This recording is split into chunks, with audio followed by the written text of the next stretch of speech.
Welcome to the deep dive. Today, we're going to be looking at this blog post all about getting back into playing electric guitar as an adult. Okay. And it's from this blog called kianmeng.org. Mhm. And the author describes it as musings of an old software plumber. Interesting. Yeah, it's pretty interesting. Yeah. And the author's name is Eng, and he posted this back in December of 2022. Okay. So it's been a little while, but hopefully we can find some good stuff in here. Yeah, definitely. Mm. Always inspiring to see people, reconnect with those passions later in life. Yeah, for sure, for sure. And so Aang's story is kind of interesting because he is very upfront about not chasing rock star dreams. Okay. This is more about musical exploration and squeezing in some exercise and even like the technical side of guitars. I like that. Yeah. It speaks to a different kind of motivation. Yeah. More intrinsic. Right.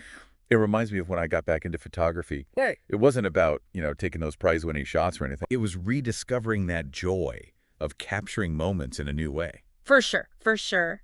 And Aang, he throws in this funny warning about hidden costs. Oh, No. Amps and pedals and more guitars. Oh, no. It's like he's speaking directly to like the gear-obsessed part of my brain. The GAS, Yeah. gear acquisition syndrome. That I didn't even know existed. Right. Yeah. The siren call of just one more piece of equipment. It's very slippery slope, for Yeah. sure. But to be fair, some of those pedals, they sound pretty amazing. Oh, they do. They sound amazing. But I think the point is to be mindful, especially when you're first starting out. Right. You don't need a wall of sound to enjoy playing. Yeah. And speaking of starting out, Aang's advice on choosing a guitar is surprisingly zen. Okay. I'm intrigued. Mm-hmm. What's the secret to guitar enlightenment? He says, don't rush. Play a few. Okay. Let it sink in. Even dream about it. That's fascinating. Yeah. It seems like he's emphasizing that emotional connection to the instrument, Right.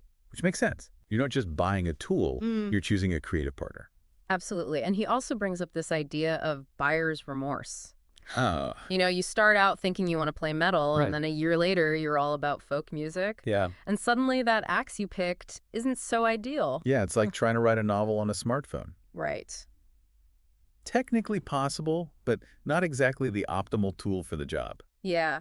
So speaking of tools, how does Aang recommend people go about finding the one? That's the question, isn't it? Yeah, he lays out a pretty clear process. First, he says, figure out what genre you're drawn to Okay. and look at what your favorite artists in that style are using. Smart. Yeah. It's like having a blueprint, but for sound. Yeah. It gives you a starting point, a framework to work within. Absolutely. Then, and this surprised me, he says prioritize visual appeal.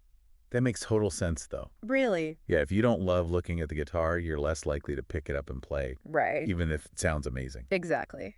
And then comes the sound, obviously. Right. But he stresses trying guitars out in person because online demos can be super misleading. Yeah, that's a really good point. It's like judging a painting by its online thumbnail. Right? You need to see the real thing to get the full impact. For sure.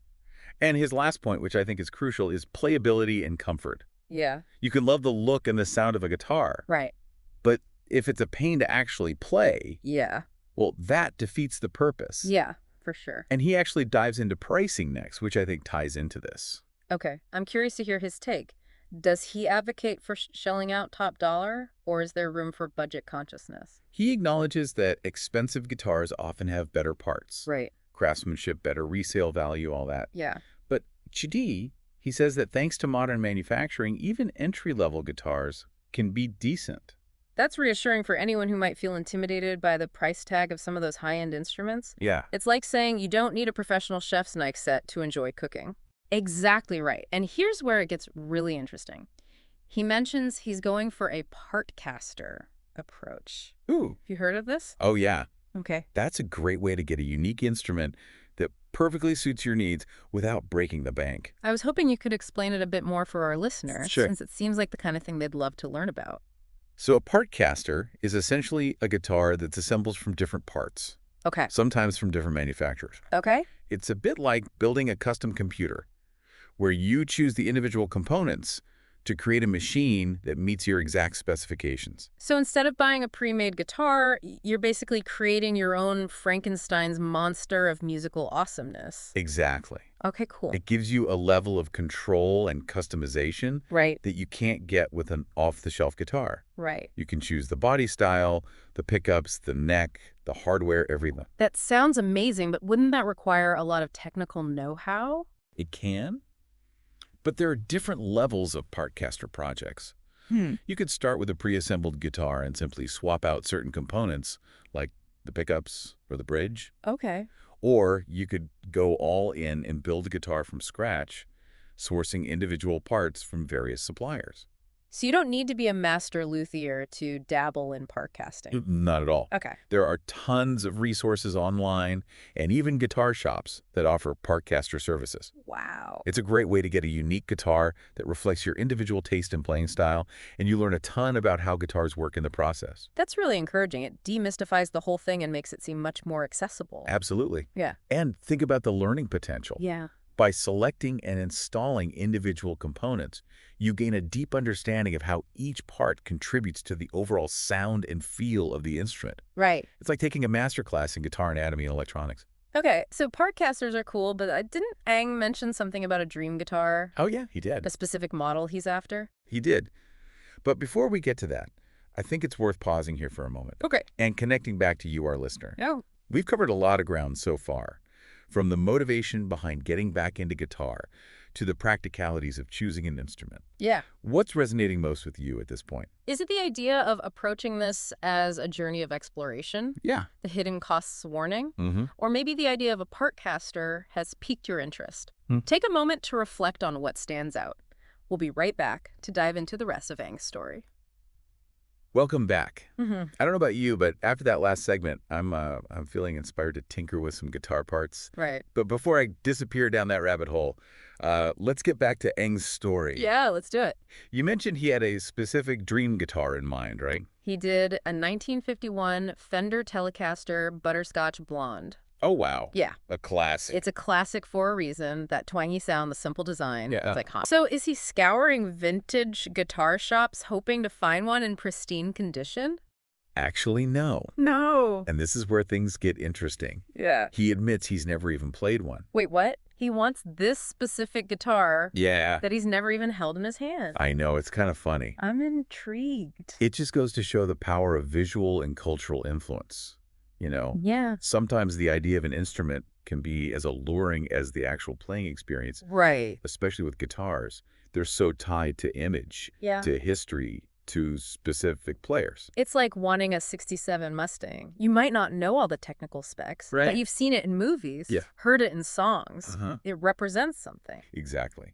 And for many guitarists, that 1951 Telecaster represents a certain era of music, Mm-hmm. a certain sound, a certain aesthetic. Right. It's aspirational. I'm starting to understand. Yeah. But how does this tie into his partcaster approach? Hmm. Is he trying to replicate the Telecaster with different parts? That's a great question, and it leads to a key insight about partcasters. Okay. They're not just about cost saving. Right. They're about achieving a specific vision. Okay. Aang might be drawn to the visual style of a Telecaster, Mm-hmm. but maybe he wants different pickups for a heavier sound Right. or a different neck profile for comfort. So it's not about copying a classic exactly, but using it as inspiration, a Exactly. jumping off point. Yeah, He can blend the iconic look with his own preferences. that's it. And that's where the partcaster philosophy gets really interesting. Okay. It's not just about assembling a guitar. Yeah. It's about assembling your own unique sound. And think about the knowledge you gain in the process. Right. To choose the right parts, you need to understand how they affect the sound, how they interact with each other. Yeah, It's like becoming a sonic architect designing the tonal landscape of your instrument. it is. For someone like our listener who enjoys efficient knowledge acquisition, Right. this is a gold mine. Absolutely. Yeah. But I have to admit, all this talk about parts and models is making my head spin a little. Yeah, it can be a lot. Where does someone even begin with a partcaster project? Well, the first step is to define your vision. Okay. What kind of sound are you going for? Mhm. What kind of look do you want? Right. Then research the different parts that will help you achieve that vision. So it starts with a clear goal in mind. Yeah. You can't just start throwing random parts together and hope for the best. No, not really. Right. You need a blueprint, Yeah. a roadmap for your sonic journey. Gotcha. And there are tons of resources online and in local communities to guide you through the process. Okay, cool. There are forums dedicated to partcasters, YouTube tutorials, Oh, wow. and even guitar shops that specialize in sourcing and assembling custom instruments. So it's not like you're alone in this wilderness of guitar parts. No, not at all. There's a whole community of people who've been there, done that, Right, and are willing to share their knowledge. exactly. And that's one of the beautiful things about the guitar community. There's a spirit of collaboration and shared passion. Yeah. People are happy to help you on your journey, whether you're a seasoned pro or a complete newbie. That's really reassuring. It makes the whole process seem much less daunting. Yeah, I'm starting to think that a partcaster project could be a really rewarding experience, it can be. both creatively and musically. For sure. And the best part is there's no right or wrong way to do it. Okay. You can take your time, learn as you go, Mm-hmm. and create an instrument that's truly unique to you. It's like a musical reflection of your personality, It is. your individual taste and style, Yeah. which I think brings us back to one of Aang's key points. Okay. Choosing a guitar that resonates with you on an emotional level. Absolutely. And that emotional connection, Yeah, that feeling of finding an instrument that truly speaks to you, right. is something that transcends genres, brands, and even price tags. It's the heart and soul of the guitar experience, isn't it? It is. That spark of inspiration, that joy of creation. Yeah. That's what keeps us coming back to this instrument time and time again. I couldn't have said it better myself. Yeah. And I think that's a perfect note to end part 2 on. Okay. We've covered a lot of ground today. We have. From the practical aspects of choosing a guitar to the more philosophical ideas of personal expression and sonic exploration. Yeah. What are some key takeaways we want our listener to ponder as we head into the final part of our deep dive? Well, I think it's important to remember that getting back into playing guitar, or any instrument for that matter, Right. is a journey, not a destination. Yeah. Embrace the process, the challenges, the mistakes, Mm-hmm. and most importantly, have fun. And remember, you don't need a fancy, expensive guitar to enjoy playing. Right. Whether you choose an off-the-shelf model, a vintage gem, or decide to go the partcaster route, the most important thing is finding an instrument that inspires you to create music. Beautifully said. Yeah. Now let's take a short break, and we'll be back soon for the final part of our exploration into Aang's journey and what it means for you, our listener. Welcome back to the deep dive. We've been exploring this idea of rediscovering the joy of playing electric guitar as an adult, guided by Aang's blog post. It's been quite a journey. It has. We've covered everything from that initial spark of motivation Yeah. to navigating the world of gear, even delving into that fascinating realm of partcasters. I have to say, I'm feeling a bit inspired myself. Yeah. Maybe I'll finally dust off that old acoustic in the attic. Oh, nice. See if I can strum out a few chords. There's no time like the present. Right. But before you embark on your own musical adventure, Okay. let's circle back to Aang's experience. Okay. See what key takeaways we can glean for our listener. Perfect. Where should we start? Well, I think one of the most important lessons is that approaching this as a journey of exploration rather than a race to shredding solos is key. It's about rediscovering that love for music, Right. for the process of learning and creating. And let's not forget Aang's humorous warning Yeah. about those hidden costs. Amps, pedals, cases. Right. It all adds up. Indeed. It's easy to get swept up in the excitement of acquiring new gear, Yeah, but it's crucial to be mindful of your budget, especially when starting out. definitely. And for those who are intrigued by the idea of a partcaster, remember that it's not just about saving money. Right. It's about having complete control over the creative process, assembling an instrument that truly reflects your individual taste and playing style.